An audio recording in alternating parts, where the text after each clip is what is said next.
offices of cabinet secretaries. I'm the chairman of this committee.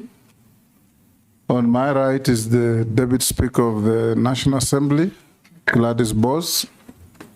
On my left is our Deputy Clerk, Jeremiah Ndombi. I'll invite members of the committee to introduce themselves for the record, starting with Honorable Naisula. Naisula Lesuda, MP Samburu West. Junet Mohamed, Suna East. Nelson Koech, Belgut. David Kosing, Oko South. Gikaria David, Nakuru Town East. And Mase Mary, Deso South. George Gitonga Brugara, Tharaka Nithi. Owen Baya, Kilifi North. Robert Mui, MP Kadhiani. Stephen Mule, MP Matungulu. Dido Raso, Saku. Abdi Shurie, Balambala. Mishimboko Likoni. Rehab Mukami, Nyeri. Damkale Bamisa Boti. Honorable Mr. Davis Chirchir, we'll start in earnest with the job ahead of us. First, you will be sworn in because you'll testify on oath. Once we do that, you give your original documents to the sergeant to give to the clerk to cross-check with what we have to see if they are corresponding. So you may be upstanding. You have an option to swear on the Bible or the Quran, depending on your faith. Bible? I, Davis Kimutai Chirchir, do swear that the evidence I shall give before this committee on the matter under its consideration shall be the truth, the whole truth, and nothing but the truth. So help me God. Thank you. You may take your seat, sign the oath.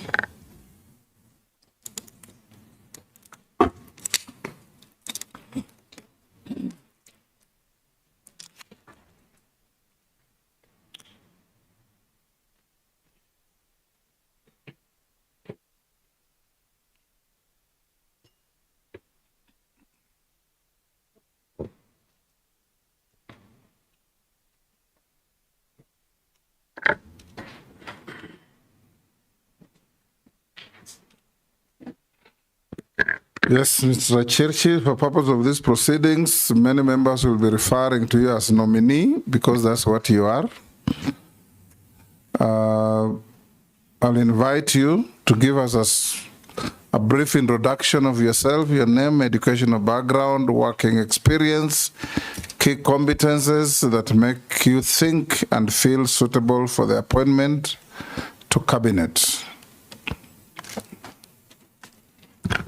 5 minutes at the very most. Thank you again, Chairman, Speaker, and honorable members. Nice to be here. And my initial gratitude to the President for nominating me to this position of Cabinet Secretary, Roads and Transport. Mr. Chairman, let me fast forward. I graduated in the year 1985 with a degree in physics and computer science from the University of Nairobi, and thereafter went into telecommunication industry, where I joined Kenya Post and Telecommunications and worked as a teletraffic engineer after a 9-month course at the then Central Training School, where I learned the intricacy of managing traffics going into the various routes across the whole world, dimensioning, congestion, and things like that. Subsequently, I did rise in that position to the level of general manager, where I managed the ICT, Information, Communication, and Technology. And in the nascent period of liberalization, I managed the divestiture and liberalization of telecommunication as a change manager, where we did at that time the communication authorities regulations, laws and regulations that spinned off what is now the communication authority, which is the regulator in the telecoms industry, spinned off Postal Corporation and Telecoms Kenya, and issued the various licenses to Safaricom and Celtel at that time. Something that then catapulted the growth of telecommunication in what became competitive and very competitive from the monopolistic management of telecommunication at that time done by Kenya Post and Telecommunications. I later on moved on, honorable members, chairman, as commissioner, where I worked in the interim electoral commission. Soon after the challenge that this country faced during the post-election, I came in as one of the electoral commissioners, where I spearheaded various reforms, processes that built confidence that had been totally destroyed in the electoral process, and where Kenyans at that time did not believe in exercising their democratic right through the vote or the ballot. We built system at one time, chairman, honorable members, the Electoral Commission at that time was the most trusted organization in Kenya, ahead of the media and of course ahead of parliament at that time. Honorable members, after the term of reform, which also catapulted the promulgation of the new constitution, where we ran the referendum in the year 2010, we were part of crafting Chapter 7 of the constitution, which today really brings out the electoral process, management of the credibility of the vote, to the extent that when the ballots are counted at the polling station and transmitted to the central tallying center, it doesn't matter what you do at the central tallying center, because the results would have been announced in each and every of the 22,000 plus polling centers in the country, with the technology that pushes them to the cloud today, and everybody participating in the counting. Even when we've had the results we had in 2 years, where the difference between the winning party and the losing party was 60,000, we were able to come out of the electoral process with acceptance of those electoral results. In the year 2012, I had a stint of going close to politics when I became the Secretary General of the then party URP, where we worked with a number of leadership to form government, and I then thereafter was nominated and subsequently appointed to the position of Cabinet Secretary, Energy and Petroleum, a role I did work on for 2 years before a list of shame was placed into Parliament, and I was one of them, and of course several members of Parliament, and we went through the due process, and we got out of it over time, but not before some of our careers were unnecessarily tainted because of the procedure that was adopted at that time. Honorable members, I have walked the journey, and I come here today, rather 2022 again. I was nominated and appointed after the Kenya Kwanza won to this position that I've been nominated to. I was nominated to the position of Cabinet Secretary, Energy and Petroleum, and I did serve in that position until the 11th of July, when the entire cabinet was dismissed. Honorable members, I have done some significant work in my career, in my journey, in terms of creating and adding value to this economy, in building systems, and I have legacies which I do pride of today. And today I stand before you, I sit before you as a nominee for CS, roads, and transport. Let me leave it at that for now, Honorable Speaker. Yes, that will do. We'll now invite members to file questions to you, starting with the Deputy Speaker. Thank you, Honorable Speaker.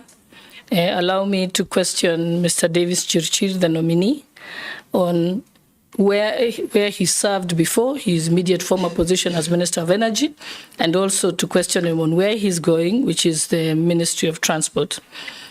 So, Mr. Chirchir, you are at the Ministry of Energy and Petroleum. You know very well that one of the biggest complaints Kenyans had was that the cost of energy, that is petroleum products and power, was extremely high. I think then we'd be interested in knowing what are some of the interventions that you made during your tenure to try and mitigate this. Then where you're going now to the Ministry of Transport, where two things that are really big that are being spoken about in that particular ministry. One is that is the cost of building our roads.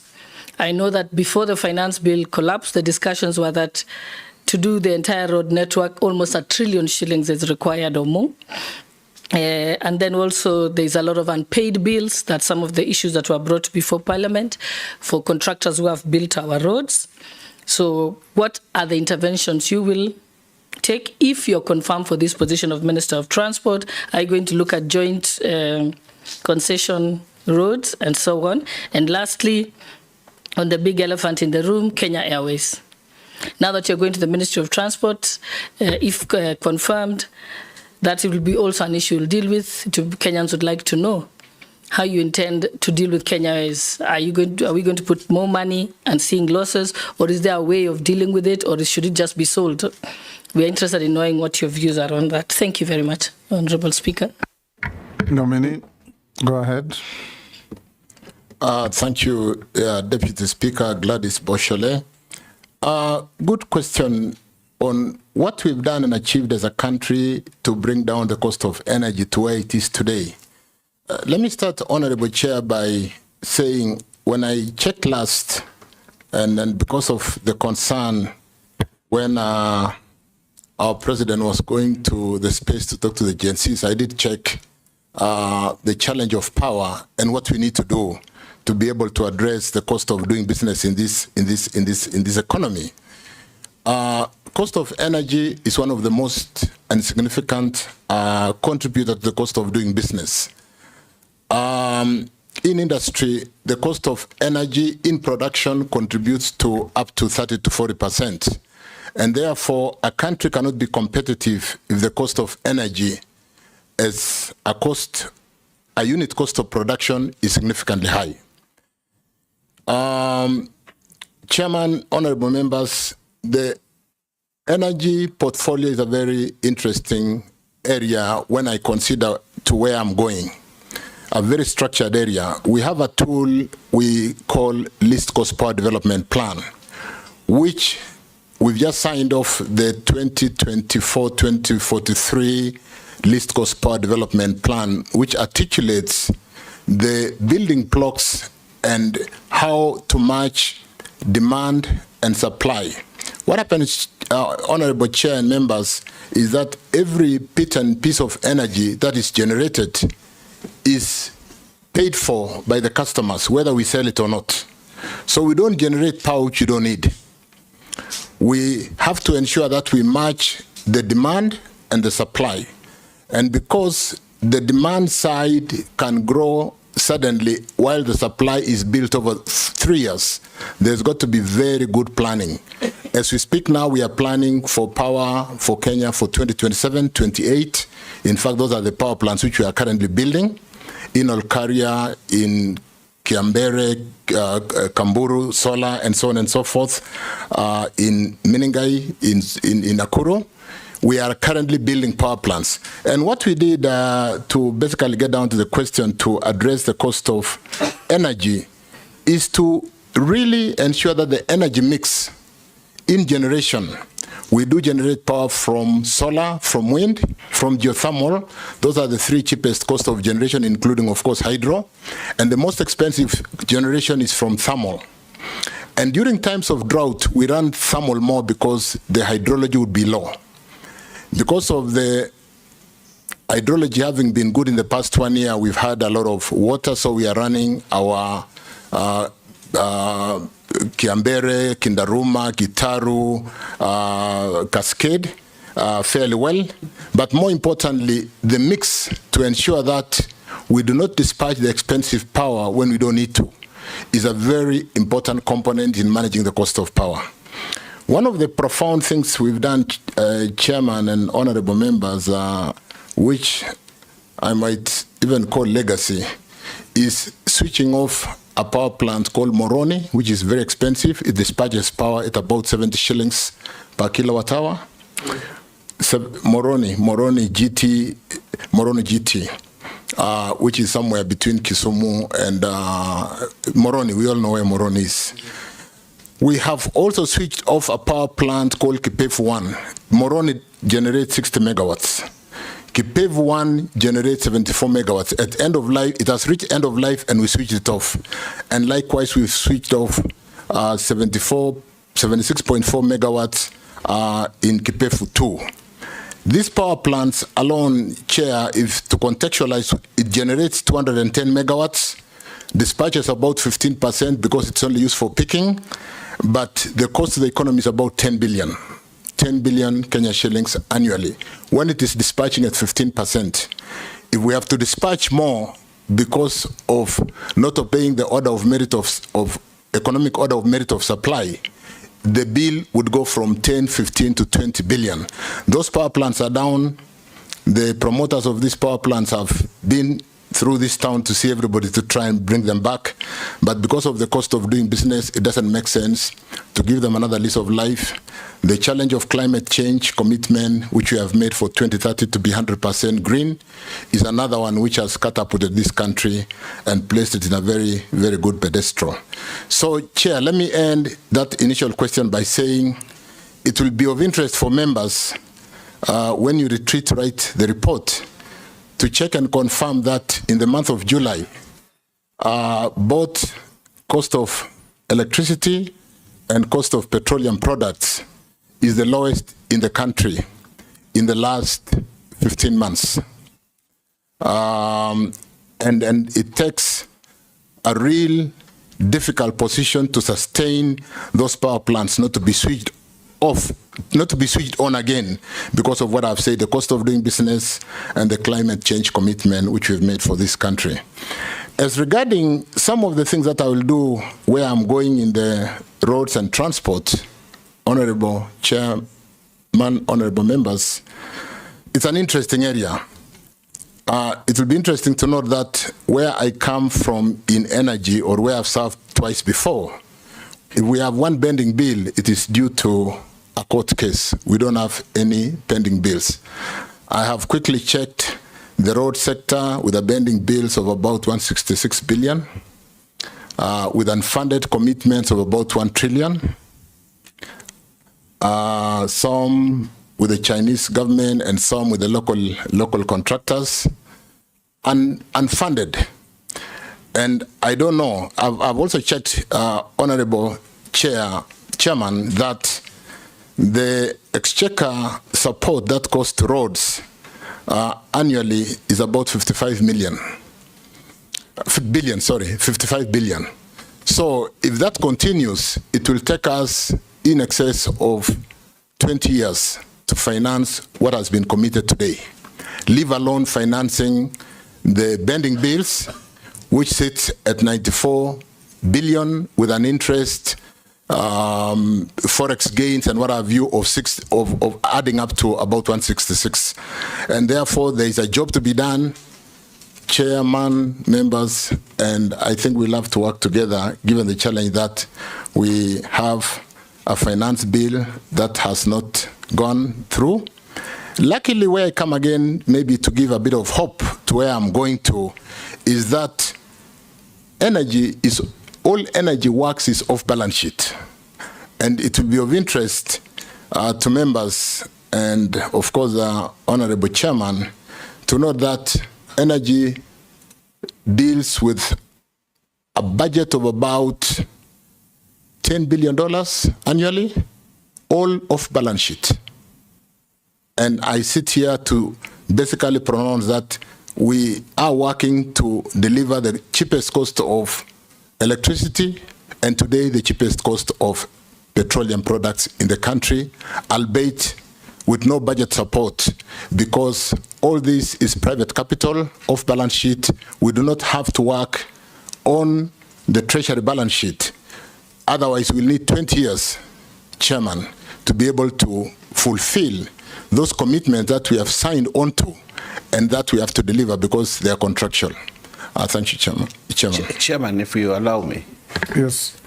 If you allow me, just to follow up on what Davis is talking about, 1 trillion into commitment of 160 billion in debt. It looks really grim, you know, like you will run away from the job. What is it that you will do to attract capital and actually to offset the 1 trillion and also to pay the bills? Because you have done it in energy. What will you do? Because we want to see hope. Kenyans want to see what is it that Davis will do to change the story. Thank you. Yes, Davis, and you had not also touched on Kenya Airways question. Through Chairman Owen, it is difficult. It's early in the day after nomination, but I think it's possible. I've said we work off balance sheet in energy. And when you, Chairman, you have term sheets which stipulate that maybe the cost of constructing a kilometer of road or the cost of generating geothermal, if you are coming in as a private investor, should not be indicative tariffs. We can set indicative tariffs through EPRA, where when you're generating power, we tell you if you're coming in, we're not signing if your tariff is above 6 cents US. So I think we should really be looking at frameworks like if you are coming in, we cannot sign a contract if you are building a road beyond 100 million Kenya shillings per kilometer, so that we don't get into commitments of trying to build a road for 500 million Kenya shillings per kilometer. And so even as you walk in to do your initial study, you don't spend time to push us to a commitment where we are building a kilometer for the price of 5, 6, 10 kilometers. We will need to look at, more importantly, how to work off balance sheet. When I say that $10 billion,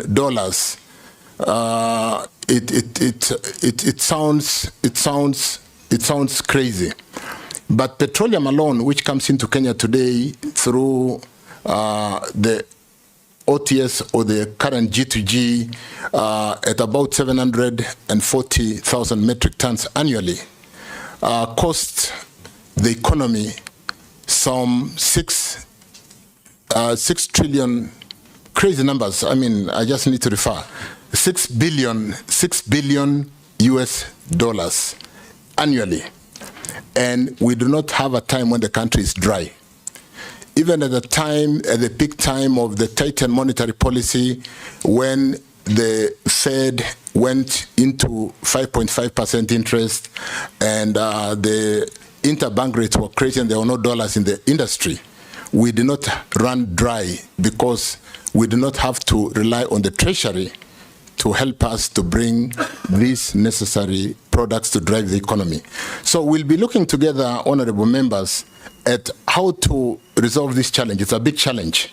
Raising a trillion Kenya shillings to build those kilometers of roads where commitment has been given. Having to pay the 160, 170 billion Kenya shillings on bending bills and growing by the hour, growing by the day, is something that we can look at what you would call securitization of the little money we have in the road maintenance levy, and borrowing a bullet today and paying with an interest over 10 years, and we should be able to finance. As to whether those are acceptable, being in an IMF program today is something that we'll need to sit down together and resolve, because it's a commitment this country has made. We'll have to address it. Thank you. Point of information, Speaker. Small point of information. Yes, President. This might be beneficial to the nominee, and I think I agree with him. The proposal of getting resources securitized by our instruments, which is, for example, fuel levy. In last parliament, when I was chairing transport, Honorable Speaker, we actually proposed, and we have actually a legal instrument. We have the law, so which means the nominee might want to exploit that opportunity, Honorable Speaker. I thank you. Yes, the Deputy Speaker is saying you have not touched on her question on Kenya Airways. Thank you. Thank you. Sorry about that. Kenya Airways is another interesting investment which you do know that we all love to have our Kenya Airways, and I think we should continue to have it and promote it. Kenya Airways, as we speak, and for the short time I've been preparing to appear before you, I do see Kenya Airways running a system that needs a lot of support, and where the Kenya government, I think to date, has given support to the tune of 600 billion Kenya shillings to be able to stay afloat given the negative negative cash capital that they are operating in. Chair, I think the reforms at Kenya Airways, starting from the needs a lot of communication and ownership by the employees of Kenya Airways, and we're going to sit down and get them to understand that it's a problem that must be sorted out internally. The CBA or the negotiated terms and holding on to them when somebody else is having to pay your bill is something that we'll really need to sit down as an enterprise, as Kenya Airways, and address. I've also seen Kenya Airways having a portfolio of flights that may not be suitable in the Embraer, which do not have the kind of bottom belly to carry the kind of luggage. And therefore, the first option when you're flying out or flying in, because of the way we carry 20, 30, 40 kilos, is not to fly Kenya Airways. So it is self-defeating to be having the highest fleet of about 13 Embraers aeroplanes in this fleet, and therefore giving us an uncompetitive advantage in terms of customers having to choose alternative flights when they might have actually wanted to fly Kenya Airways.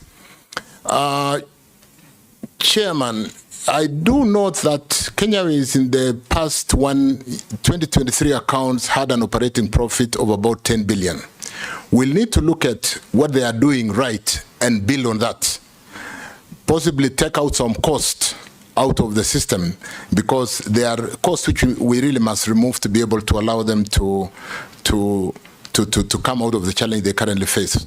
But more importantly, if you look at the 600 billion government support in Kenya Airways, and the fact that Kenya Airways today, the Kenya government owns about 49%, 48.9% of Kenya Airways, it will be, if we really kind of allowed government to pick more shares out of that 600 billion, government will go to a shareholding structure of about 80%.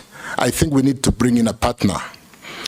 If you see successful hotels, allow me to use hotels, Chair, where they build networks around the world to be able to push their customers into their networks, we need to build a network of a supporting airline that we can leverage on to be able to bring Kenya Airways out of the current challenge they face, but more importantly, to support tourism, support our flower industry, support our green produce in avocado, the things we export because of the perishability very quickly into the external markets, and where the inflows in foreign currency is so significant. So we need to work on Kenya Airways. Thank you, Chair. That will do.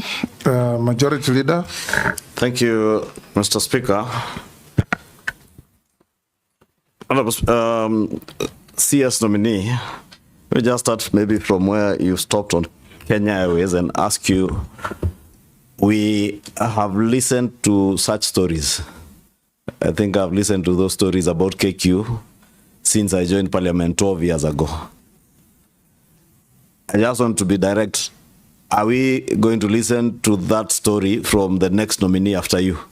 Or how long should you be approved? Will you commit to the people of Kenya that you can be able to sort out the problems of Kenya Airways? Because as you say, it's true, they are on operating profit, but when you factor in their financing costs, then they make huge losses. And then the story goes on and on and on and on forever.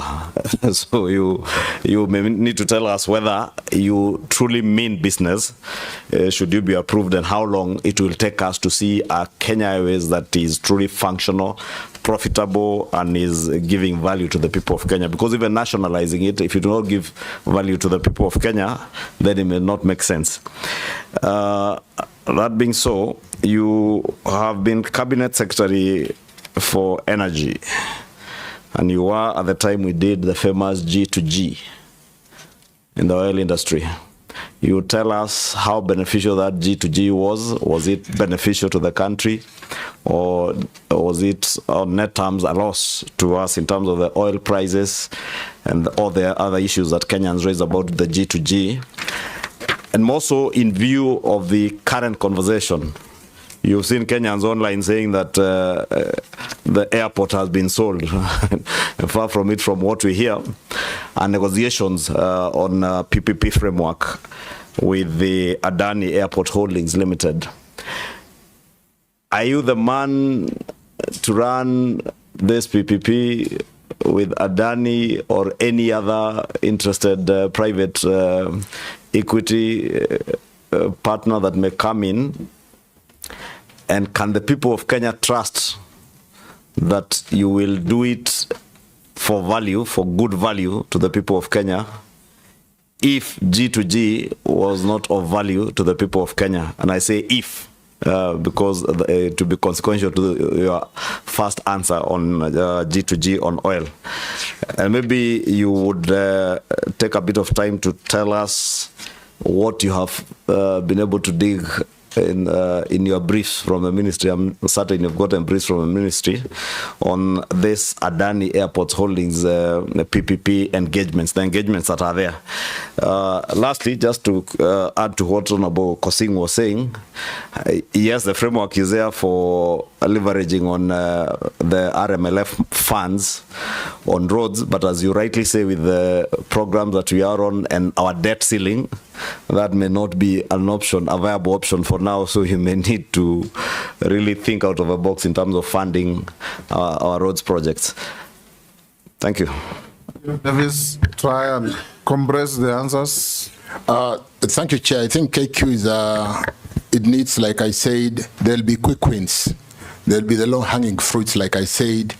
I would like to sit down with the staffers and address this challenge in KQ, which I could easily call the low-hanging fruits, but which has really been a major pain in KQ, the industrial relations. We need to have ownership of the entire management and staff of KQ to understand the challenge and that we need to get out of it, because somebody else cannot be paying for our lunch and we just have the lunch. Those are some of the quick wins. Some of the more difficult things which I think have been addressed are those expensive leases, on the 7 leases, where the costs and the revenues are really challenged. And again, we are having to rely on government to pay on behalf.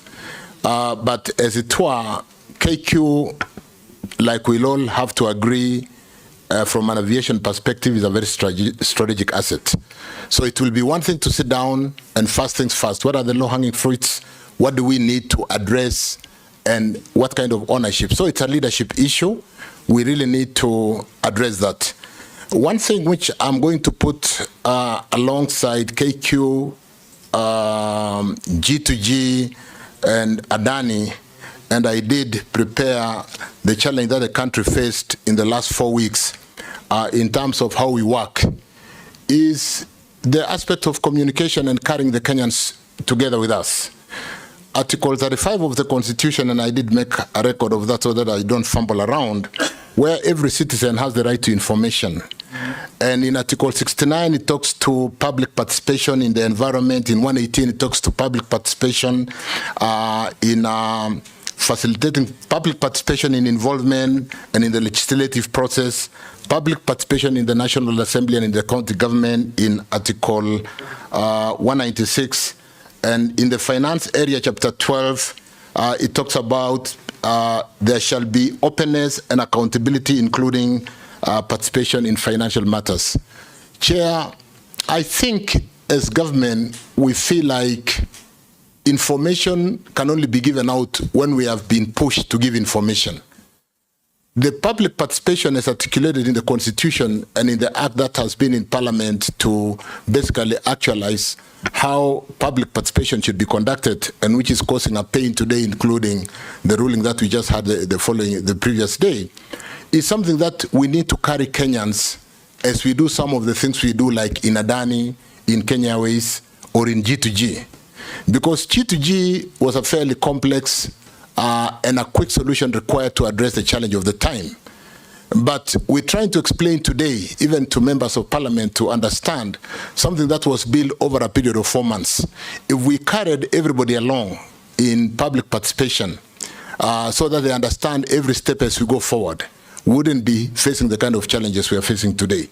So there'll be need to inculcate public participation from inception as we carry the programs forward, so that we are together with Kenyans at every stage. Of course, how that is done is something that we'll need to really work on. So really, I think we really need to address the challenge that we find ourselves doing what we believe is right for the country, but the population do not quite understand because we did not carry them along the whole journey. The G2G story, Honorable Kimani Chungwa, through the chair, I think was a great success for this country. At a time when we came out of COVID, at a time when the Ukraine war was a big challenge, and the inflation rate was soaring at a high of 9%, including in the US and Canada. A very tight monetary policy running even today at 5.25% to 5.5%. And the dollars would rather be in soft trading as opposed to trading with risk. Everybody was basically earning more money, taking their money to the bank. And a situation which did not only affect Kenya, in fact, in the tea industry, we were not selling our tea because there was no dollars out there. It was a global crisis. Let me then answer the point. Avoid the temptation to give a lecture. Yeah. Answer questions. Agreed. Yes. The G2G chair was brought in to forestall the challenge of unavailability of the US dollars in the industry. And we did build a very quick solution to ensure that the country would not run dry.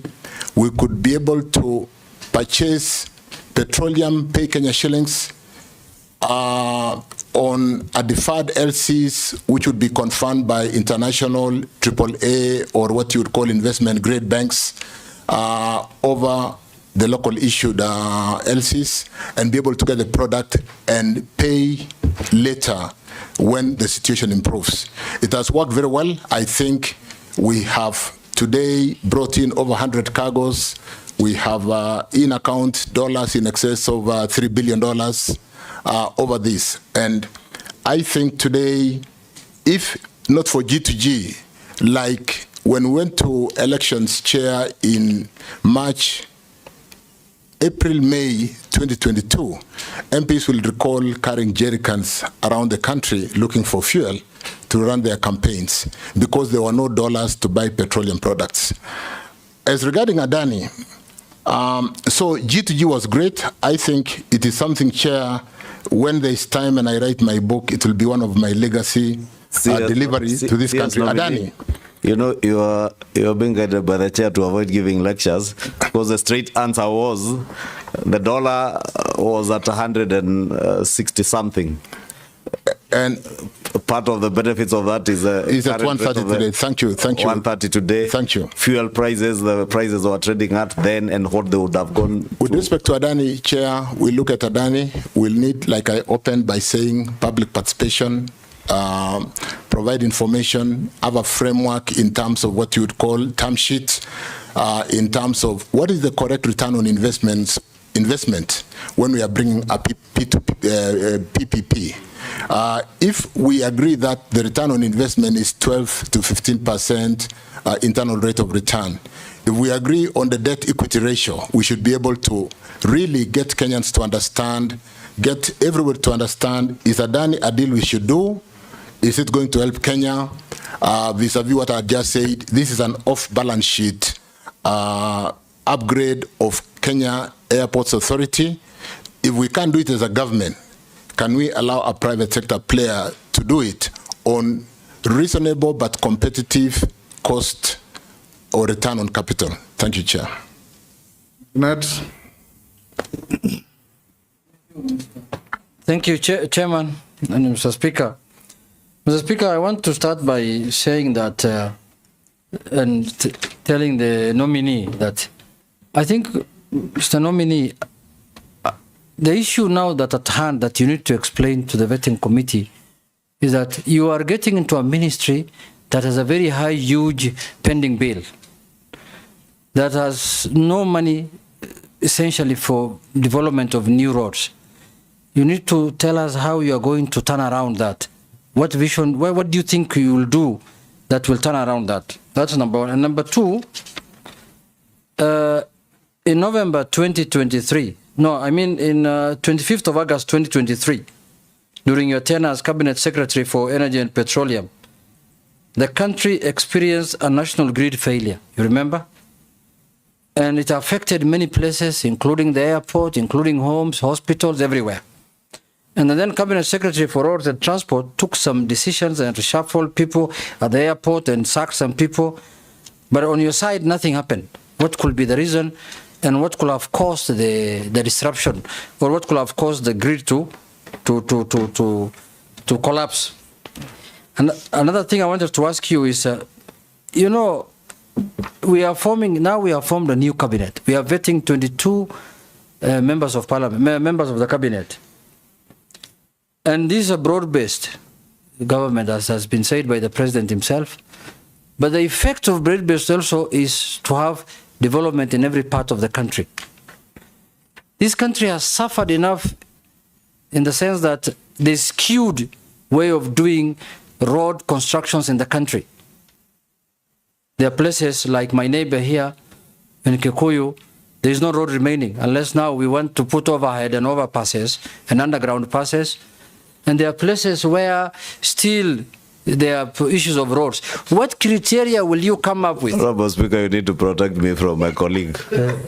You can't say there are no roads remaining in Kikuyu when there are actually no roads in Kikuyu. You'll be protected. Thank you, Mr. Speaker. Ask your question. No, Mr. Speaker, so I was asking, what criteria are you going to come up with so that roads net distribution is done in an equitable and fair manner? Lastly, there was a road that was supposed to be dualed from, I don't know, here, Kabete or somewhere in Nairobi here, all the way to Rironi, all the way to Mount Summit Junction.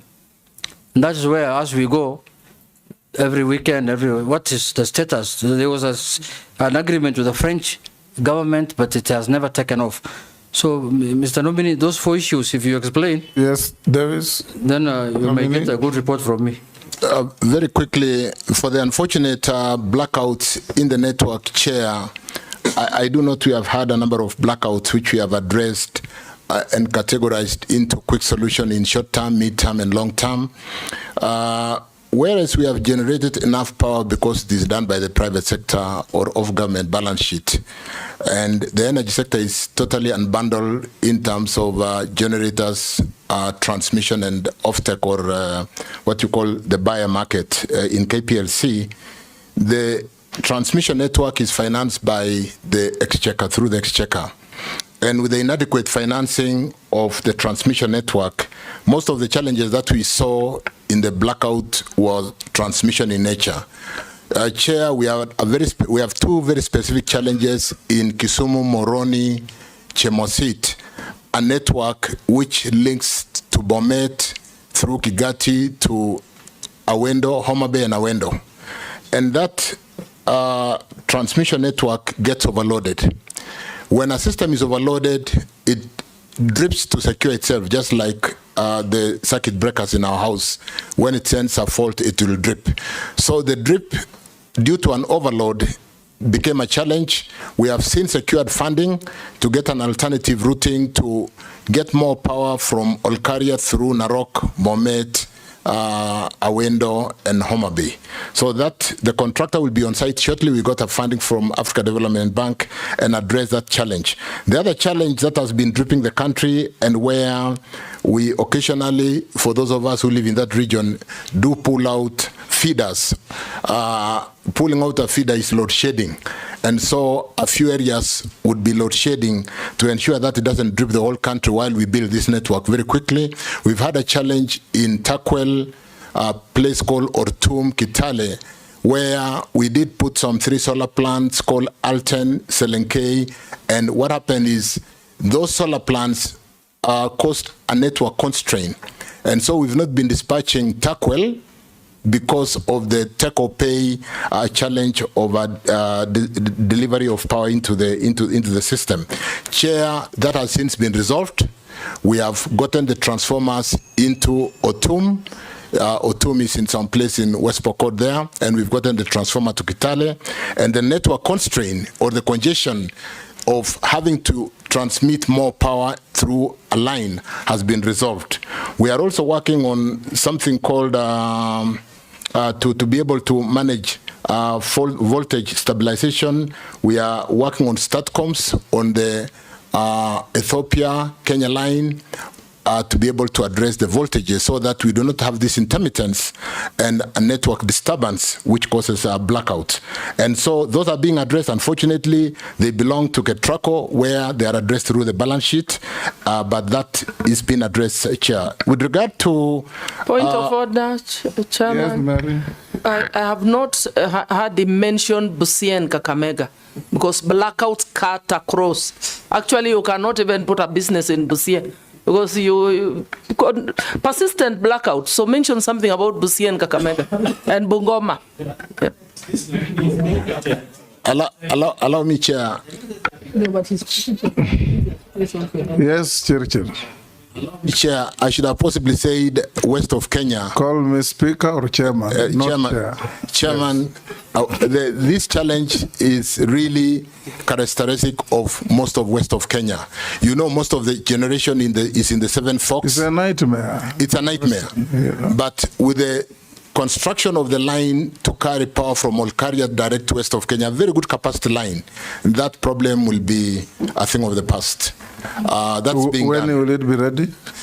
Another 18 months, but what we are currently doing, we have got mitigation. We've built a line from Sondu through Awendo to be able to deload Chemosit, Kigati. So there's a lot of work being done. And let me say this, Chair. He's sitting on a chair. I'm sitting on a chair. I'm not a chair. Mr. Chairman. Yes. Mr. Speaker. Yes. Let me say this. Yes. Since I came to the Ministry of Energy and Petroleum, we've been working on the critical projects which had been started rather than the appetite of starting new projects. These have been historical challenges. We are sorting them. Whoever comes, my colleague who comes to the office, there are ongoing projects as we speak today. We are accelerating them because of that challenge. In fact, to put lives to the number of load shedding, occasionally on a day-to-day basis, we are load shedding up to 140 customers to be able to remove the overload on the line. So conscious of that, including hospitals, including industries, factories, the tea factories. Conscious of that, Chair, we are working around the clock to ensure that we deliver this in the shortest possible time. Point of order, Mr. Speaker. I'm not asking a question, but Mr. Speaker, looking at the time, only 3 people have asked questions, and we're almost an hour. So if the nominee, please, could just be short and precise. Going forward, nominee, when you ask a question, just answer it. Are you selling Kenya Airways? No. Are you pumping in more money? Yes or no. Then we make progress. Let me now start from this side. Why don't I finish Jeanette? And I'll just 30 seconds. Rironi Molo was concession to the French company. I think the pricing again is what I called a term sheet. We'll look at that and be able to bring the cost right, possibly do what we must do to deload or congest that road. It's a matter of priority to be able to move traffic to west of Kenya. The road construction, what criteria will we use? Chairman, I introduced my formative life in traffic engineering, and we'll need to do more of really ensuring we look at traffic, we look at opening new areas for economic purposes. Think about the Lapset. It is a new development corridor. You may not need traffic to open Lapset because we need to shift development to a new development corridor. And so we'll use all those kind of clustered frameworks to be able to open this country, working with the members of parliament like I've worked with most of you on the last mile to be able to open this country. Thank you. Good. Let me start from Robert. Then we go to Mary, Amisi, Mule, then we come back this side. Thank you, Mr. Speaker. And please ask one question each. Don't make no preamble to your questions.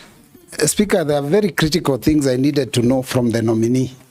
So first and foremost, the road maintenance levy that was introduced recently from 18 shillings to 25 shillings by EPRA was done, in my opinion, without reference to the National Assembly. And despite also the fact that Kenyans, when there was public participation, they said no. I would like to hear your opinion about that. And there's some clarity on the G2G deal. Why was National Oil Corporation of Kenya involved? Because there is a belief that it wasn't. And then on the same deal, when you say that you're paying for fuel in Kenyan shillings, I want clarity because I am very well aware that Kenyan shillings are not legal tender outside this country, outside the region. So how is it that you are able to pay for, because that has always been the comment, that we are paying for fuel in Kenyan shillings. How would UAE or other countries out there receive Kenyan shillings as legal tender? And finally, on the transport sector, which you're being nominated to, how will you deal with the three critical things? One, road safety. Two, the menace of traffic police on the roads, and finally, of course, the high cost of transportation. Thank you, Chairman.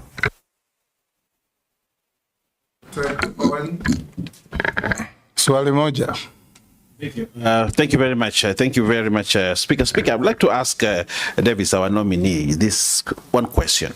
The north of Kenya, that is Malindi, Tana River, Lamu, those areas are very productive, but the productivity has been hindered because of the lack of the airport in Malindi, a good airport. This has been a question that every government has not wanted to face, that we must, Malindi is decaying because of the lack of the airport. Over $100 billion investments in Malindi, they are coming down because of the lack of the airport. You're a clever man, that I know, because I've worked with you before, and I want to declare my interest.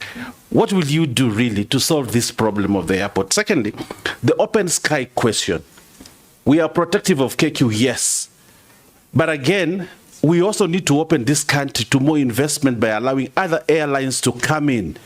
If Ethiopian airline can fly to tourists from Addis Ababa to Nairobi, then the airport, the tourist is stranded there waiting for Jumbo Jet to fly to Malindi at 7 in the evening, and they arrived at 7 in the morning. Why would you do that and kill tourism just because we want to protect KQ? What will you do to solve these two key legendary issues, the Malindi airport and the open sky policy in this country?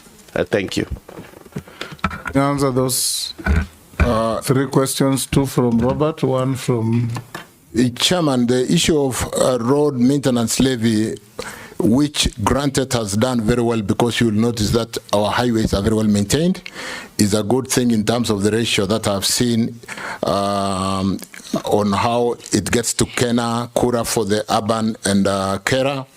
And we'll need to look at whether we need to redimension and get some savings are we over providing? Are those percentage distribution frameworks supporting? Because whereas the road development does not have any revenue because we rely on the exchequer support, can we be able to, in line with what I said earlier, having to get more of off-balance sheet road development in an area where we'll be together looking at a policy on tolling, road tolling, so that you pay as you use.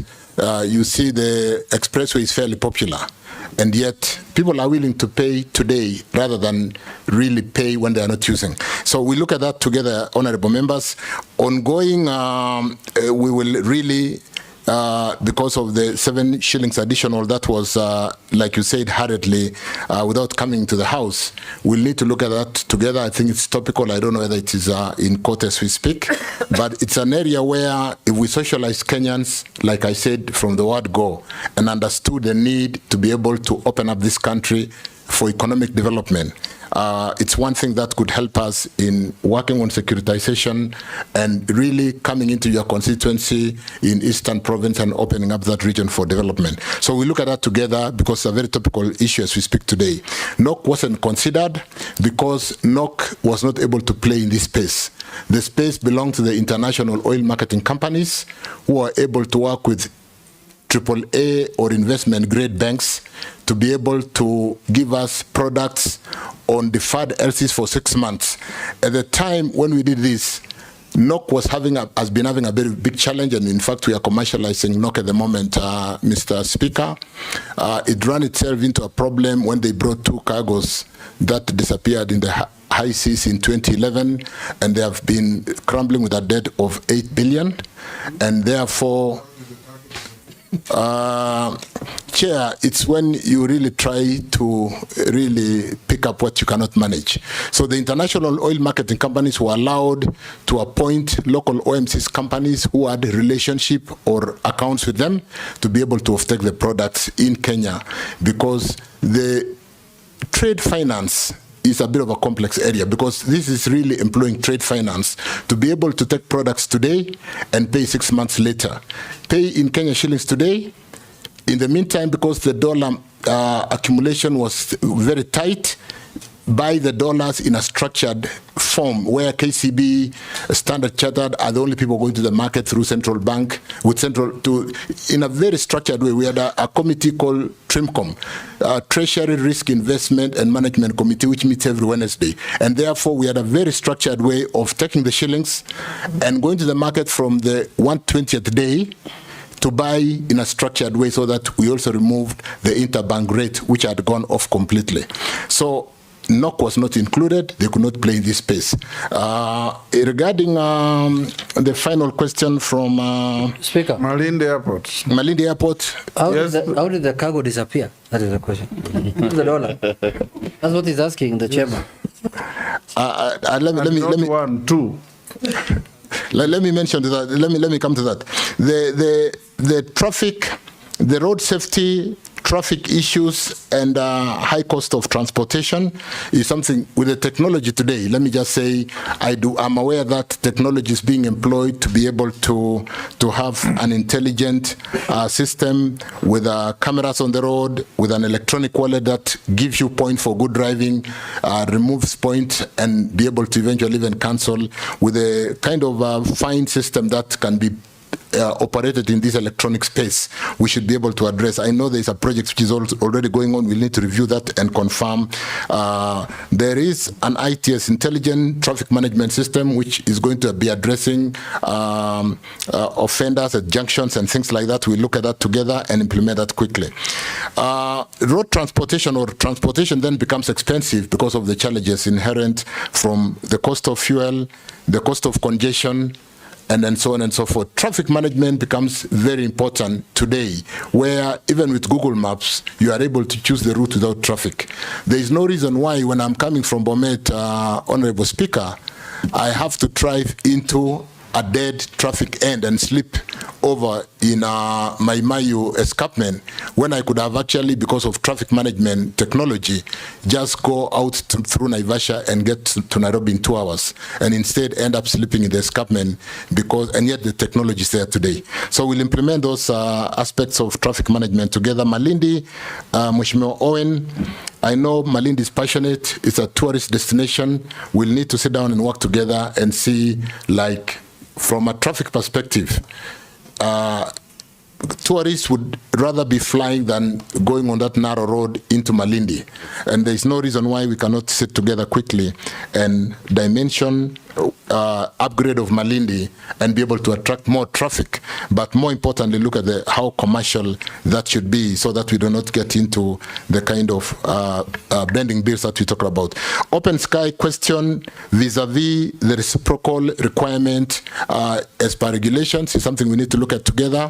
I do agree with you, but it's happening. It's bound to be happening at a very hard time for KQ when they are struggling. So let's see, do we push KQ to improve as we open our skies with those reciprocal arrangements?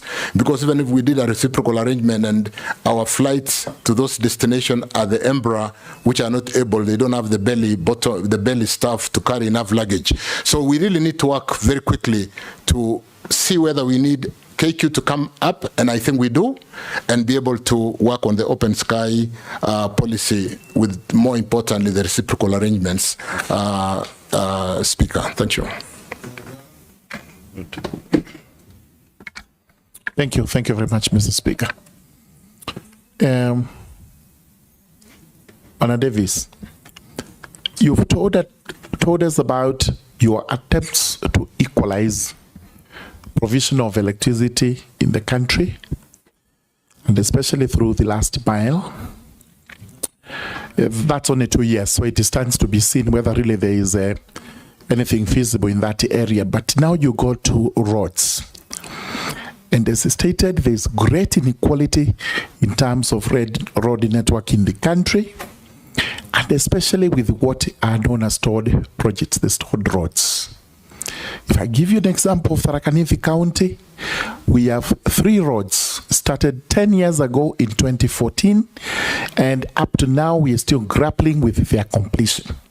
Will it be your policy that you will actually dedicate resources as a matter of urgency to completion of stored roads and projects, so that at least the network can to some extent be equalized?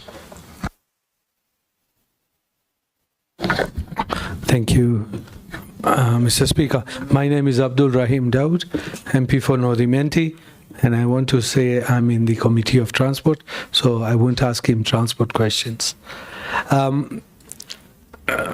CS Nominee, while you were in the energy sector, energy ministry, did you look at the fuel, the one we were told by Honorable Kiraito during his time as minister, that we had oil in Turkana? And if you did, why aren't we utilizing the refinery we had in Mombasa, so that at least fuel could be cheaper than what it is right now? Because we are at the mercy of the big oil operators. Lastly, regarding, I don't know if I will ask, roads, they are the Mau Mau roads, you have heard of them. But those Mau Mau roads do not pass through the whole of central Kenya. It is just a portion of central Kenya. Will you think of extending it to the other part, Mount Kenya East as well? Because we do not have the Mau Mau roads. And we had Mau Mau even in Meru, Tharaka Nithi, and Embu. Thank you.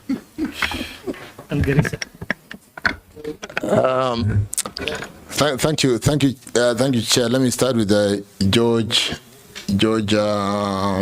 Murungaru regarding the Nominee and the concern of stalled projects in Tharaka Nithi. We do not have an option.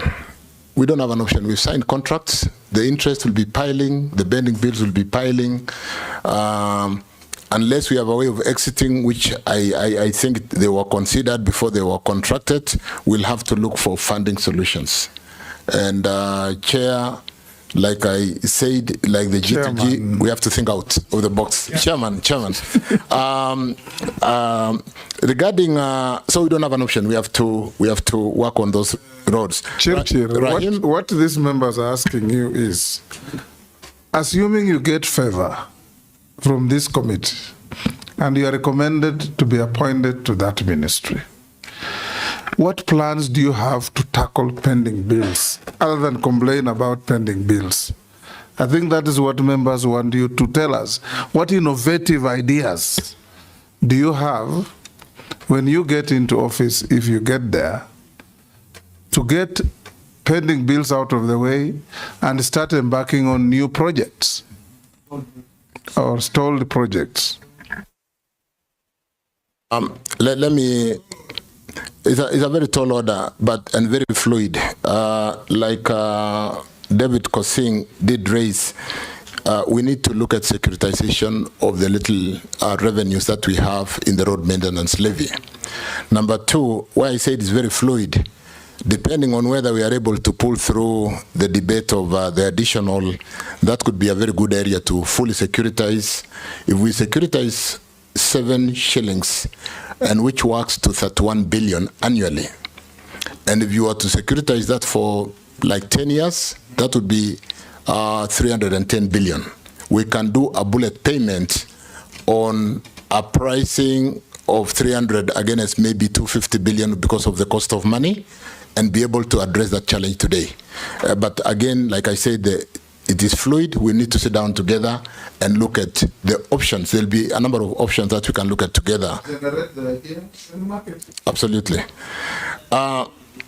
As regarding Rahim's question on electricity, you do know that I had when sitting in the Ministry of Energy chair, I sat with the county leadership from the various county in many breakfast meetings, and Rahim happened to have been in the breakfast meeting for.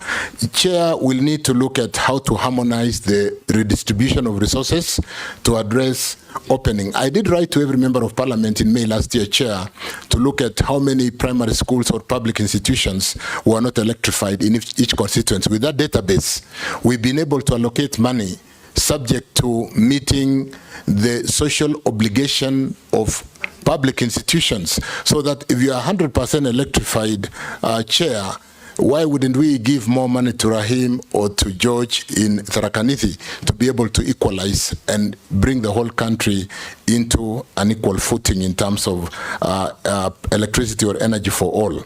We'll do similar frameworks in roads. We'll sit down together and map what we need to do to be able to really push the country forward. As regarding exploration of tallow and the discovery of oil in Kenya, we are at a phase called field development plan. We have a big field development plan that should be coming to Parliament. It is being reviewed by the regulator.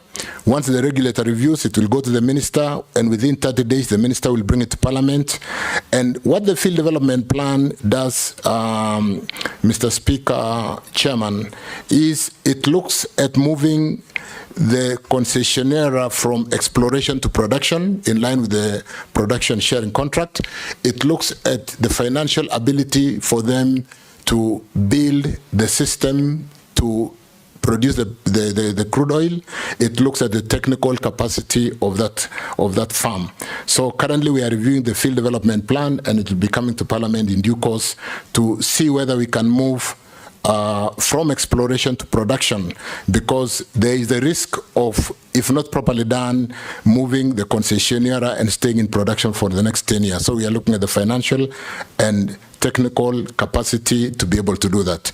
Refinery becomes an option in terms of bankability of the project as to whether we export crude through a pipeline out of Lamu or Mombasa, or whether we refine.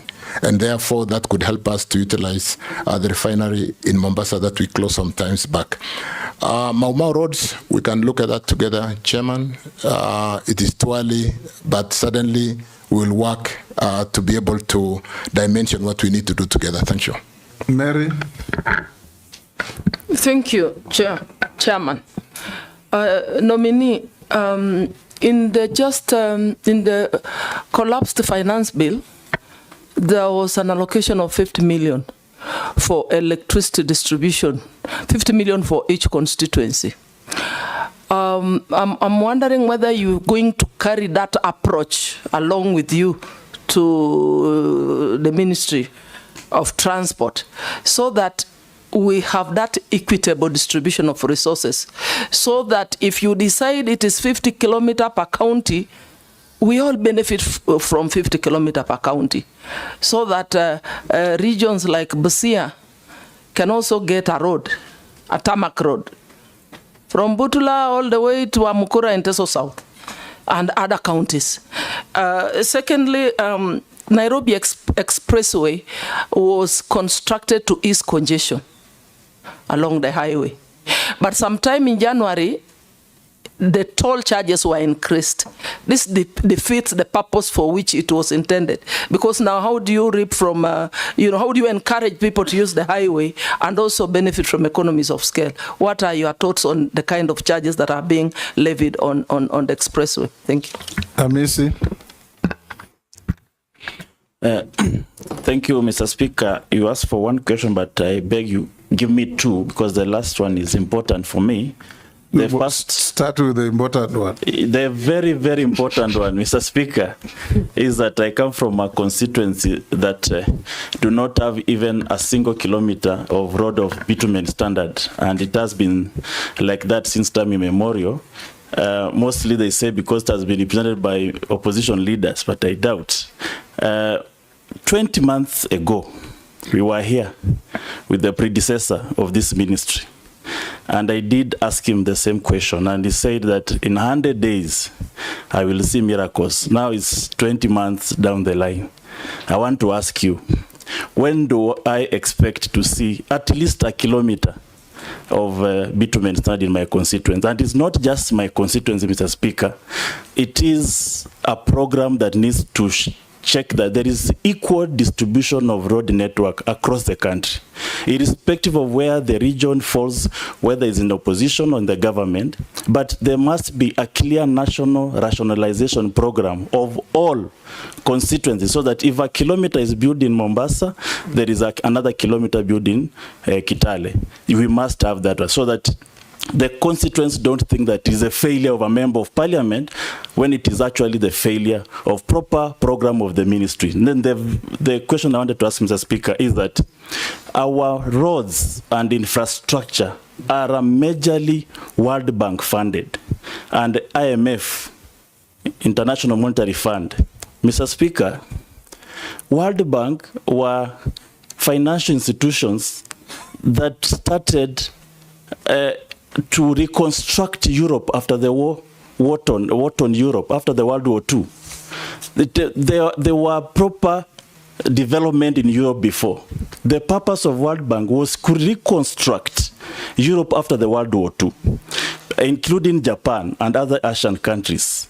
Now, it is 80 years since the World War II ended. We are still reconstructing.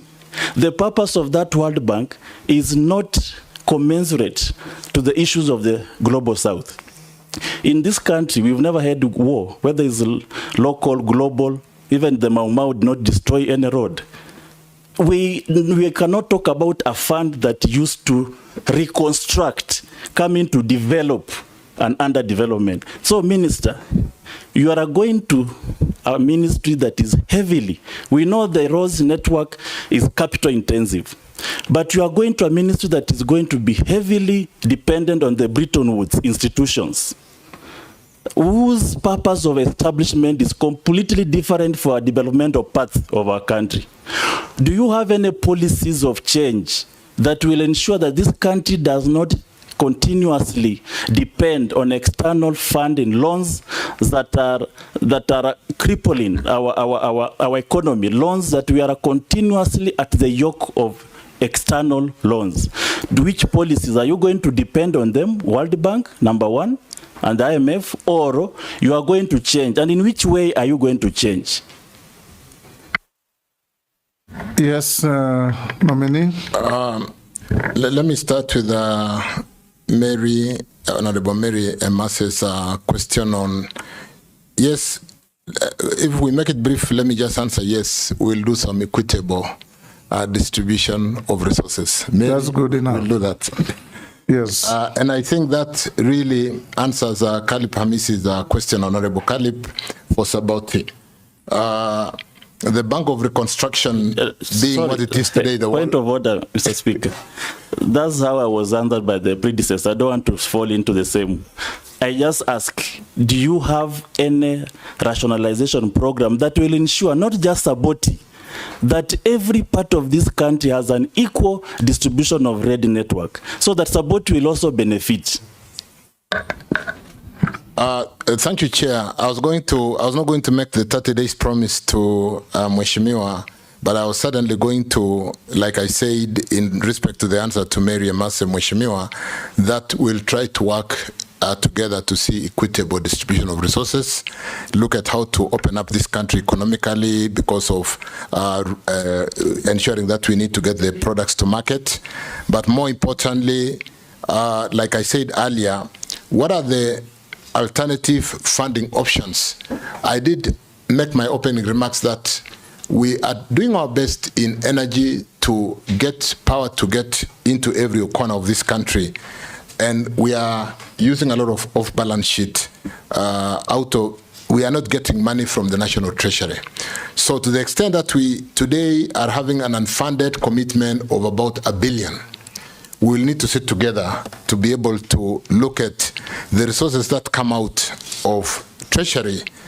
Are we going to get it to the Ministry of Roads or State Department of Roads as printed estimates, or are we going to work together to equitably ensure that those printed estimates do cover every part of the country? Mheshimiwa Hamisi, I will really want to be a player in sitting down with all the honorable members to ensure equitable distribution. And like you said, what are the options of funding roads? We'll look at that together, more importantly, to ensure that we don't over-rely on the Bank of Reconstruction after the World War. We do have other options. Mukami. Thank you. Thank you, Chair. Speaker. Thank you, Chair. There is a... Chairman. Okay. Chairman. Okay. Honorable Speaker, a point of thank you. information. Yes, Honorable Speaker, allow me to solve this issue of chair and the chairman. And if you go to the dictionary, it actually says that one, as a noun, a separate seat for one person. Secondly, as a verb, a person in charge of a meeting. That I am not a chair. Go on, Mukami. Thank you, Honorable Speaker. Yes. These are Honorable Waziri. There is a concern from the local contractors. They have raised concern about being overlooked in the awarding of contracts in the roads and transport sector, with the preference often shown for foreign contractors. This trade results in the repatriation of earnings. That means those contractors, the foreign contractors we are giving business here, they are not banking that money here in this country. What specific measures would you introduce to encourage the participation of local contractors and ensure they have a fair chance in the contract award process? Additionally, how will these measures help retain money within the country to boost our economy? Thank you. Neshi, be like your neighbor, one question. Chairman, I have two questions. One is a very short one because it is an ongoing problem which I've just witnessed in my constituency and other constituencies. But Chairman, I don't think it's fair. When you say one question, other people are asking two questions. I'm going to stop her after one. Thank you, Chairman. I've seen my colleague here, they have asked two questions. Dawood, Emase, Hamisi, yeah. Thank you, Chairman. Chairman, my first question on the LAPSET project. This project has been a milestone from the last regime and even the current regime. And to me, this is a project where can be a game changer in terms of our economy, be it locally or internationally. Billions of shillings have been consumed be it for compensation and even building of the port. Currently, what is the status in terms of operationalization in the Lapset corridor? 2, what unique approaches are you going to do to ensure that we fully realize operationalization of this port of Lamu? My second question, on the same breath, do you have any specific programs you intend to employ to ensure that you create employment to our youth? Because this has been a thorn issue. In fact, even His Excellency the President has been talking about it, that we need to have a national conversation and we address the issue of unemployment, especially to our youth. Lastly, but not least, it is on the issue of duplication of road works among 3 entities: the county government, the Kura, and Kera. In most of cases, there are scenarios whereby a road has been built by the county government, Kura is doing some repair and maintenance, Kera is also doing some repair and maintenance, and you don't know which fund it's been lost just in the middle of that. So we need to have classification, a proper classification of roads, so that we know this road belongs to county government and these other roads belong to, they're under the entity of Kera, Kura, and Kenha. There is a lot of duplication, especially Kura and county government. For Kena, I think it's okay. For Kera, it's somewhat okay, but Kura and county government. Thank you. Nominee, you know you are not a minister for roads yet, so you are only giving your futuristic plans if you get there. Thank you again, Honorable Speaker, Chairman.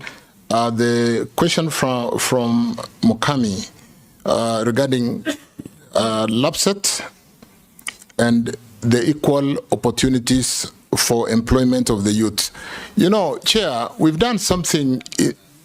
Chairman, we've done something in the procurement where we did deliberate policy to be able to allow the youth and women PWDs at 30%. It's a question of implementation, but we need to have a deliberate policy to ensure that our local companies are really having a stake in building over roads. We'll need to work together to look at that policy to ensure that there is a fair way of ensuring that we are able to build our companies so that in the years to come we should be like other countries where we are even exporting contractors to other destinations to build infrastructure. Regarding employment for the youth, I think it's an important area where if we don't address the question of the youth, it's a time bomb waiting to happen, and it's already happening. So we need to work very closely together to ensure that we do have the kind of initiatives that we have seen before, where we had, for example, Kasi Mitani, deliberate policy for the foreign contractors. When they come in, they are not the ones operating those machines, because just to say, Chairman, in Kenyan or GDC, we do the drilling of those steam wells. We build power plants with Kenyans. It cannot be that when contractors come to build our roads, even the operators are of foreign whatever, to be able to employ our youths. We need to address that. So we need a deliberate policy to ensure that we are able to employ our youths. The opening up of the infrastructure in the SEZs, which is one area where we need to work very quickly. We are opening Dongokundu. It's a lot of work from roads and transport. We are going to be opening all those, as he said, we need to deliberately work quickly in those various areas, including the Lapset corridor, just to marry the question of Mukami and Mishimbogo, that Lapset is a new development corridor, just like Mombasa all the way to Kisumu. The developments are about 50 kilometers on either side of the road. When we really move quickly, it's in the interest of the country to open that corridor to support South Sudan, to support Ethiopia, to support our oil exports, to support what we need to do to open a new development corridor and possibly reduce the cost of land around the 50 kilometers on either side of the northern corridor that is currently so congested. So the question of youth is a central aspect in really ensuring what the economic advisors have basically said. Can we do more of capital intensive investment, or do we do more of what would be labor intensive investments? It's a question of how do we employ our capital? Do we employ capital to create jobs, or do we employ capital to get big returns, because the owners of capital basically just want to get return and they don't care about creating jobs for our youth? So we look at those policies, Mheshimiwa, to ensure that we do really address the challenge of the youth. Lamu would certainly be a new city as soon as we open Lapset, because of that destination in terms of the port and the challenge that we have today. We have 3 ports which have been built, so much money sunk there, we need that port to be functioning. I know we only used it the other day to ship the fertilizer, we have used it again to ship the cattle to the Middle East. We need to quickly work together to see how that port can return on the investment that has been put on that. Kura, Kera, and Kena is something we look at together. Are there duplication of roles? I think in the 47 parastatals that were supposed to be, we are seriously going to be looking, once confirmed, at where there are duplication, we can be able to hem in and cut cost. Thank you, Chairman. Shuria. Yes, Mukami. Chairman. Yes. Waziri, you've not answered the measures you are going to take to make sure that the foreign contractors, they are going to retain the money in our country instead of taking their money in their country. Thank you. Out of the country. Hold that, Shuria. Thank you, Chairman. Thank you, Speaker. Nominee Waziri Chirchir.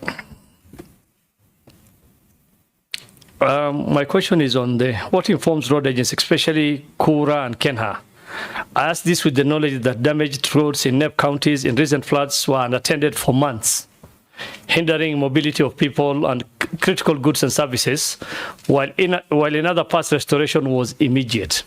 If approved, would you be able to do the same? God forbid, we don't want it to flood again and get our roads damaged, but what would you do differently to attend to them emergencies? Thank you, Honorable Speaker. Very good. You should all be like Shuria. Yes, Razo. Shuria. Thank you, Honorable Speaker. Mr. Chirchir, I think listening to you, personally, I feel that sessional paper number 10 of 1965 is alive and it is likely to be refined. Why am I saying this? There are constituencies without a kilometer of tarmac road in Kenya. While when we drive around, there are constituencies with almost 70–80% of very well paved network. Electricity penetration. I think at least majority of the constituencies could be at 30–40%, which is really a plus. So I think you have a big task ahead of you if the House is going to approve your nomination, because road network is everything. It opens up the country. It opens a lot to contribute to the economy of this nation. I have 2 questions. One is on the issue of, yes, I'll ask one question. It is the issue of corruption, particularly in the road sector and also in energy, where the same group of people are the ones who are contractors in one project after the other. If they are not there, the project is not there. So how are you going to deal with that? The other issue is the issue of many towns in the ASAL are still operating on generators. They are not connected to the national grid. It is both expensive and it is also environmentally not friendly because of pollution. Maybe you can say something about that. Thank you, Honorable Speaker. Capital flight, how are we going to address the challenge of capital flight? I think there are two forms on how we can manage this. One, localize a lot of the employment so that the labor is not foreign, where we have capacity, and as regarding really ensuring that the capital expenditure for the construction materials go to construction, it shouldn't be really that the Kenyan policy will not allow foreign investors to repatriate profit, but to the extent that the employment, the workforce is foreign, that is an area we can work on immediately to ensure that we do retain that and use to spur the economic growth in terms of circulation of that money. Surya Abdi, I think really we're going to sit down and work together as to whether we want printed estimates to come from Parliament so that we adjust the implementers because we have shared equitably from the House, or whether you want to allow opening of those areas like LAPSET, for example, is a good example. Let me use this, Honorable Speaker, to explain that we need to open a new corridor. We need to open that great fertile area of You've said Kenya. that 5 times. And therefore there is need to take infrastructure to open Kenya. Russell, Saku, you do know that we are moving from Loengalani. There is funding. The project is close to Marsabit. Saku is basically Marsabit, and we are moving to Moyale, coming down to where? To Isiolo. And what we're going to do, Chair. Thank you very much. I think you have said the issue of Moyale and Marsabit. But the issue is, why does it take some things to be done faster in some other parts of the country, but for us, we wait as long as until the cows come home? Is it that we are in the same country or we are in different country? And what applies in one part does not apply to us. In fact, that is why I'm saying Sessional Paper number 10 of 1965 is alive and it is kicking very hard. Thank you, Mr. Speaker. Chair, you are not born when it was written, why? I don't know whether we should invert the sessional paper and ensure that LAPSET will do it. I've just used LAPSET as an example to say we need to open up the open areas of Kenya and ensure that we do develop, ensure that we do have electricity, we do have roads, we do have water to be able to move out of the congested development corridor. It's more of a development corridor. I don't think we are going there because of the services. We just want to make the land useful, ensure that we move the population out to those areas. I just did mention in passing, as an example, Leongalani, Marsabit, and Moyale, which is a project ongoing, and we are going to make sure that we do have step down and feeders to support the people in those communities. LAPSET, I think we've talked so much about LAPSET. What are we going to do about corruption in roads so that the same contractors are not the same people just winning the tenders all the time? I think it is basically fidelity to the law. There is a procurement process. I go to the ministry and I'm going to ensure that we do streamline whatever is not right. we do things according to the rules of the game and ensure that we do build capacity. When I reviewed the functions as per the order of what functions do sit in roads, I do see the mechanical transport fund, I do see all those services where we do have the registration of technologists and engineers, and we can really improve capacity of our own local people. There's no reason why today, 60 years after independence, we are not competing with those multinational contractors, to the extent that it's not an EXIM funding, and it's an export credit chairman where they are following, their contractors are coming to spend their money.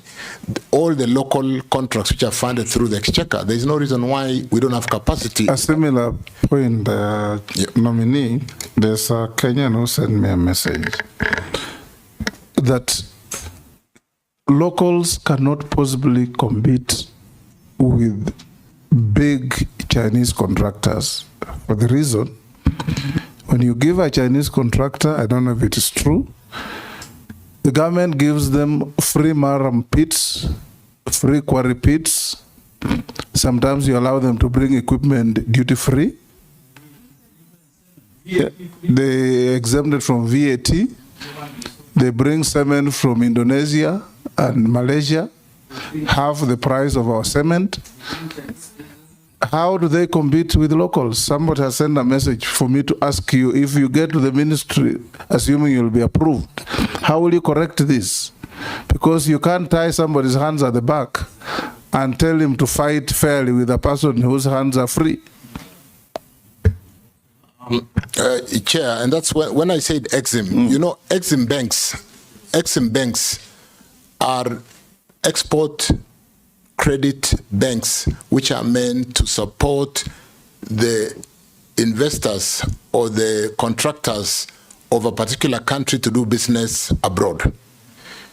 So that really we are competing with a supported competitor where the EXIM facility do give them that competitive advantage in terms of, because the purpose of an EXIM is to export services, to export capital, but follow and employ that capital using their own personnel. That's why when we get a facility from Japan, it's more of the Japanese who do the job.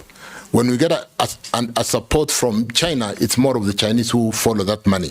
We need to sit down together and look at how do we ensure then that the local contracts which are funded by the Kenya government are not exported to support the foreign capitals. So it's something that we must be deliberate. We must be deliberate about that. Thank you, Chairman. Thank you very much, Speaker.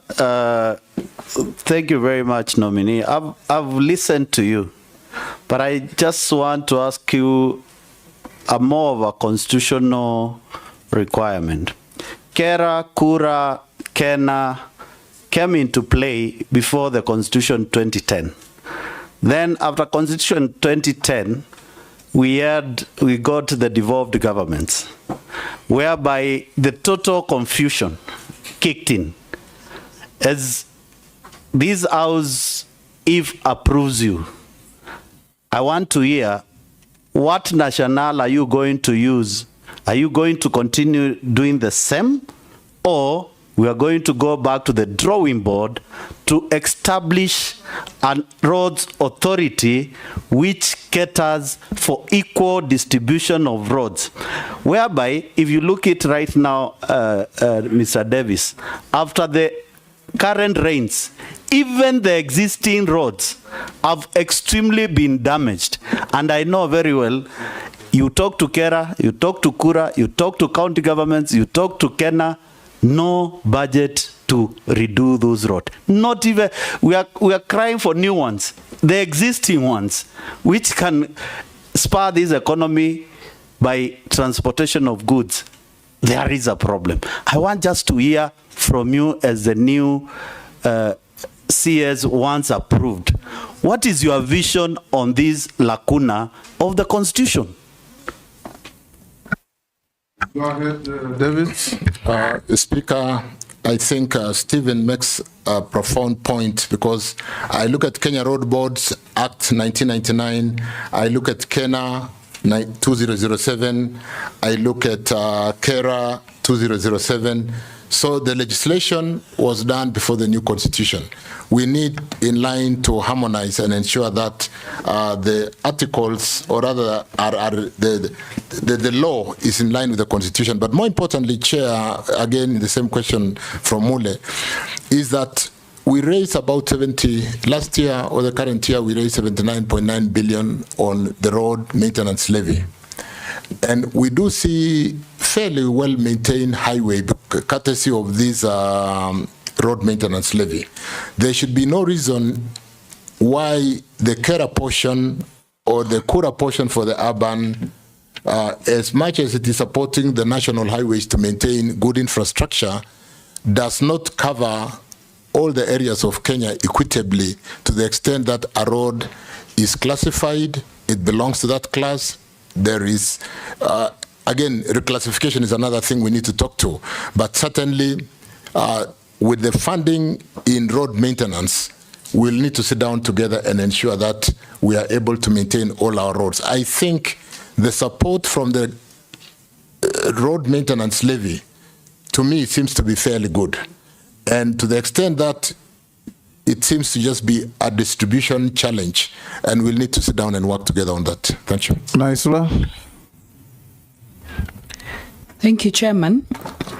I just want to put it to the nominee that in case he's approved, the docket that he's going to, Kenyans perceive it to be very lucrative. I don't know why, but that is the feeling out there.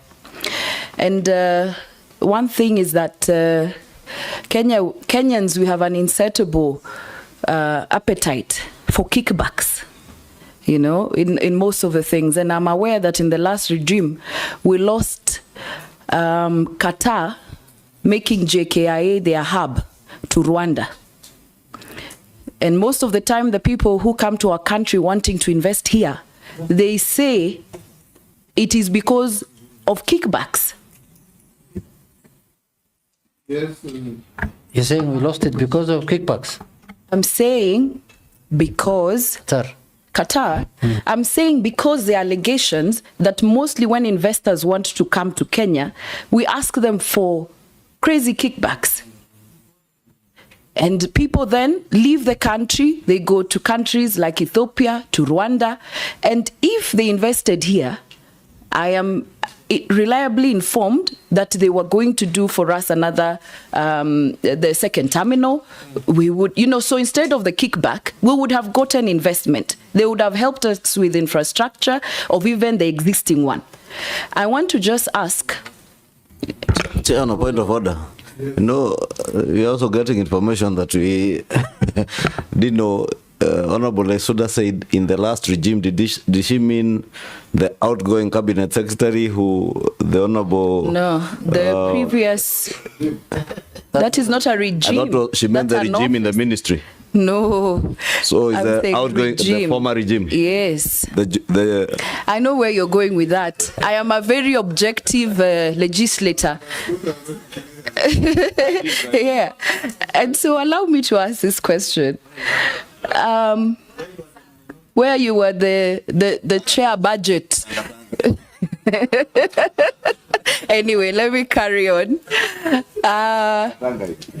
And so, in case you find yourself in this office, and we have people, for example, like Emirates, we have people like Etihad, or others who would want to come with the same offer to our country. I would like to get your view on what you think of such partnerships, which for me I think would be beneficial to our country.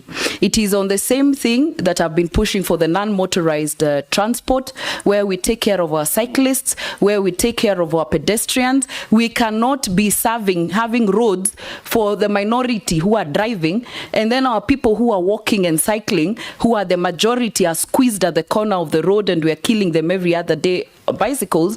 But the argument is that the money is not enough for it, because we have enough money for kickbacks when you get a road, but you don't have money to do the footbridge and also to do the pedestrian. Lastly, is that I just want to pick your view on loans versus development. You know, we're asking for roads, and then where do we get it? You know, your view on whether, you know, we'll still have capacity to do loans. Mr. Speaker, allow me, this is a question from someone whom I think it's an important question, where someone is asking that I ask the nominee, in case you find yourself in the office and you find out that the StarTimes, which monitors SGR in real time from it actually, and he's confirming that he has seen it, SGR monitors, StarTimes monitoring SGR in real time from its headquarters in Beijing. When you visit StarTimes headquarters in Beijing, there is a room with big screens mounted on the wall, monitoring every terminus of SGR in real time. Even if this infrastructure was funded by a loan from China, why should monitoring be done in Beijing?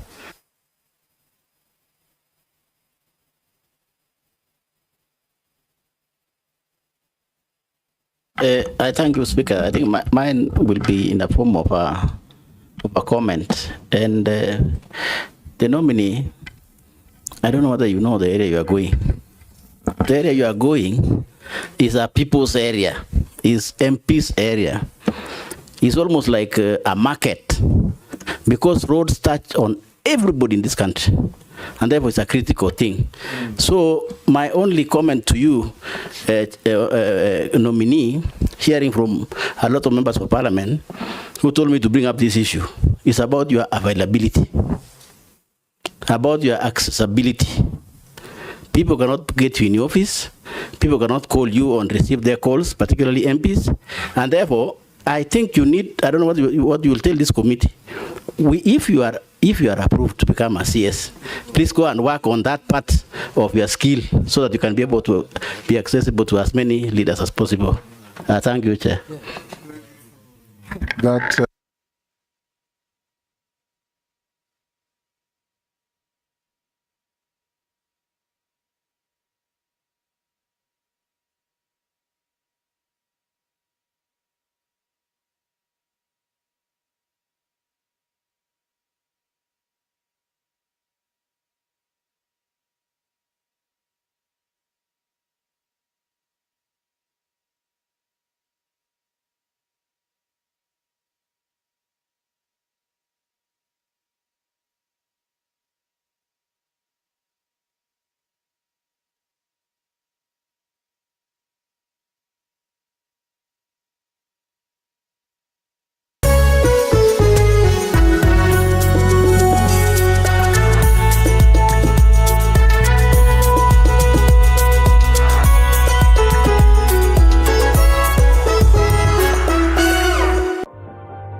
My skin is my identity, my strength.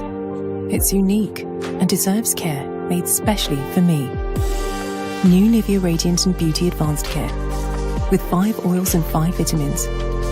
48-hour nourishment. Helps reduce appearance of stretch marks in just 2 weeks. New Nivea Radiant and Beauty Advanced Care for your shade of beautiful.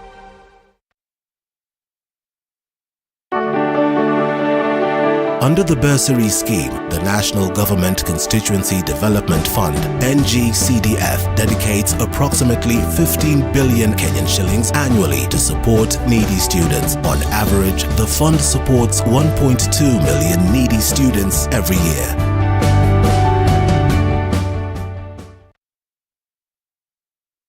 Je, wajua kwamba shirika la bomba la mafuta nchini, Kenya Pipeline